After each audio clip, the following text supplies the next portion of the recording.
Comme annoncé dans un communiqué rendu public le 22 janvier 2021, le syndicat des enseignants du supérieur observe un arrêt de cours depuis ce lundi 25 janvier. Le mobile qui justifie l'arrêt du travail des enseignants du supérieur des universités d'État du Cameroun, c'est le non-paiement de la prime spéciale qui a été allouée aux enseignants chercheurs des universités d'État par le président de la République du Cameroun.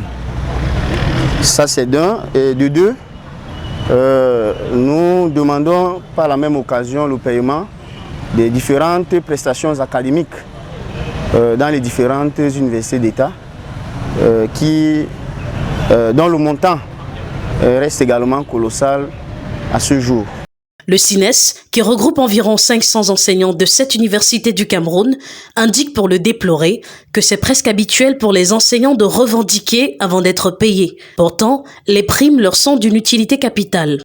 C'est assez regrettable qu'on en soit à procéder à des mouvements de grève pour que cette prime soit payée. Nous pensons que les dispositions peuvent être prises, n'est-ce pas, au plus haut niveau, pour que les enseignants puissent avoir cette prime. Cette prime nous est allouée pour faire de la recherche. Donc vous comprenez pourquoi notre indignation, les conséquences sont énormes. Nous faisons de la recherche et la recherche ne s'accommode pas avec tout cet art. C'est des incertitudes à n'en point finir. Vous pouvez imaginer, lorsque vous attendez une prime pour faire de la recherche et qu'elle n'arrive pas au moment opportun, qu'est-ce que vous faites? Vous avez des appels à contribution, vous avez des colloques, vous avez des séminaires, vous avez des cours à préparer. Qu'est-ce qu'on fait en ce moment? Vous voyez l'impact que cela a sur le travail des enseignants-chercheurs que nous sommes. Au sujet de la paie par billettage des enseignants nouvellement recrutés, le CINES précise: au regard des informations que nous venons de recueillir auprès des collègues nouvellement recrutés, aucun d'entre eux n'est bénéficiaire de la prime de la modernisation de la recherche. Ce d'autant plus que tous ne sont même pas encore immatriculés. Il n'y a qu'un certain nombre réduit qui reçoit pour le moment son salaire. Et d'après les informations que nous avons retenues de la haute hiérarchie, c'est qu'on va échelonner les paiements de ces enseignants jusqu'au mois de juin 2021. Donc on dit que ce sont eux qui touchent par billettage. Au regard des informations que nous avons, du moins les nouvelles recrues de l'université de Douala nous ont dit que, ainsi que ceux de Ngaoundéré et Marois que nous avons eu en ligne, disent qu'ils n'ont pas reçu et qu'ils ne sont même pas concernés par la prime.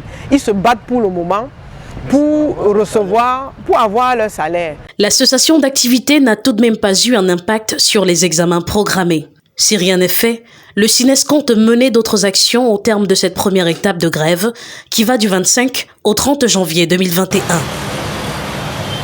L'ensemble des universités d'État, les assistants des chargés de cours et les maîtres de conférences, ainsi que les professeurs titulaires, dont tout enseignant permanent des universités publiques a le droit de se mettre en grève pour réclamer cette prime-là. Parce que tous les enseignants sont concernés depuis 2009 où le chef de l'État a mis en place cette prime de modernisation de la recherche. Nous savons que nous devons être payés tous les derniers jours ouvrables de chaque trimestre et nous avons en tant que syndicat accordé 2 semaines de plus au ministre de l'enseignement supérieur, au ministre d'État, ministre de l'enseignement supérieur et au ministre des Finances afin qu'ils puissent s'ajuster et nous payer dans les délais. C'est déjà ça montrer que nous sommes patriotes. Sinon le 15 de chaque trimestre, du début du nouveau trimestre, on devait se mettre en grève. Et vous constatez que nous sommes le 25. Ce n'est qu'à partir du 25 qu'on a décidé de faire grève. On aurait pu commencer plus tôt. Donc finalement, qui est patriote et qui ne l'est pas?